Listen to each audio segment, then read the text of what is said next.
updated.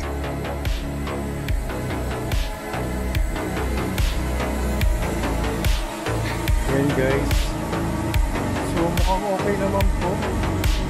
So yan po yung ating DJI Mini S guys. Yan, mukhang stable pa rin guys.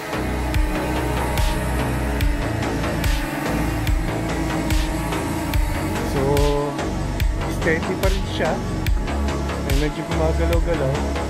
Pero try natin guys yung mga drone niya, circle, helix, at yung kanyang rocket. Tara!